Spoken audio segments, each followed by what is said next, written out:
Clap or hands. fake by force. These birds are characterized by their keen vision that are known as polyester rhythms. One of our birds these birds of prey around the world.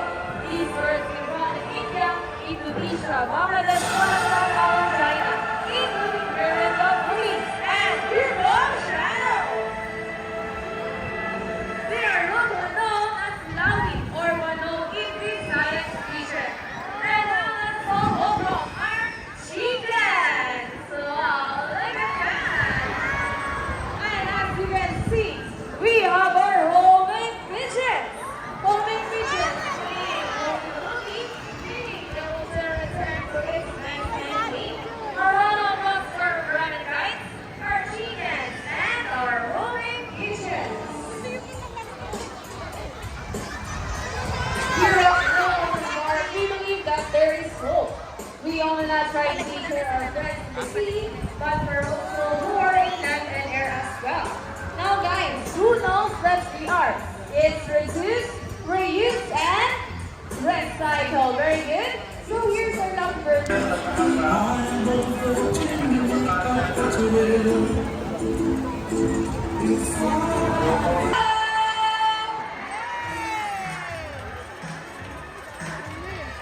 Hello, everyone!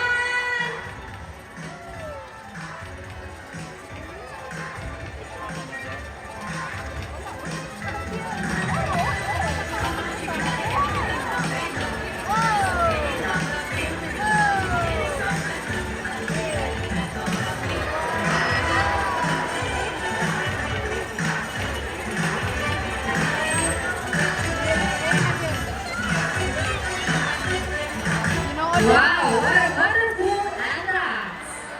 Good day everyone and welcome to Aquatica. By the way, my name is Divina and I'd like to meet my sea lion friends together with the trainers one at a time. On the left side is the eldest female South American sea lions that we have here. And according to her trainer, she is the prettiest. Wow, confident. Her name is Isis. Together and Jelly. Say hi! While on the other side is the youngest female South American sea lions that we have here. And according to her trainer, she is the cutest. Oh, the big eye girl. Her name is Ayla. Together and baby, say hello. Now guys, let's continue. Do you have any idea what are called green or feather flipping mammals? Any idea? Do they have feathers? Well, let's ask that. Hey ladies, do you have feathers? The answer is no. It's actually because of their front flippers, which are shaped like a bird's wing. See those? The term Philippines may also be translated as wing-footed, since their flippers do somewhat like wings. In fact, they prefer to be flying underwater as they swim from place to place. Right, sea lion friends? And did you know, they are often mistaken like a seal because they look very much alike. But some people says between a seal and sea lions is the fact that they have bigger front flippers. And they can also turn their back flippers, something seals cannot do. As a result, they can walk right while on land. And that's a fine demonstration. How about a round of applause for sea lion friends? And you know what guys? They have this long and flexible neck. How flexible? Well, check this out. So flexible, right? How about a round of applause for sea lion friends?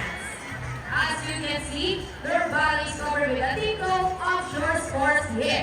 And their whiskers help the sea lion sense of touch. They contain nerve fibers, which make them sensitive. Nice one! Yay! And they can also use their whiskers to aid in navigation or to detect vibration from breaking the water. And their small center ears give them a good sense of hearing both above and below the water surface. Sea lions, like marine animals, can see both above and underwater. They have a keen eyesight but no color vision. In the wild, they inhabit water close to shore, flood by by pools, and they have a preference for rocky beaches. They have excellent climb abilities, which can easily scale rocky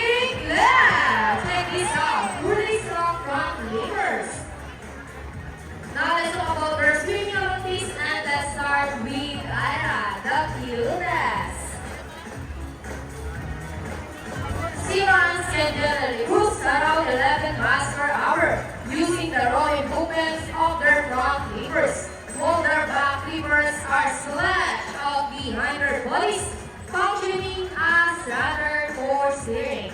And that is the normal swim. Nice and easy. Thank you so much, Ira and JB.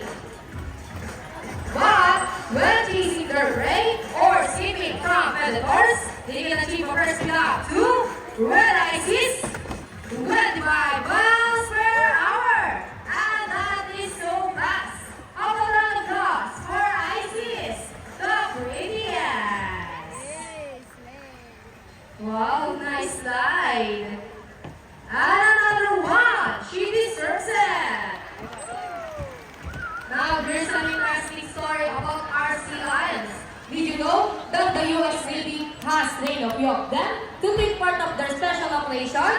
Yup, that's right. They're able to hold their breath for up to 20 minutes. And they dive hundreds of feet. Abilities that even the Now, let's march. Ready, guys? Up, 2, 3, 4, up to 7. This time, could you please join our Sea Lion class in a salute in a count of 3? Everybody please salute and make this one loud. People of the crowd, are you ready? Hey guys, I can hear you. Are you ready?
number is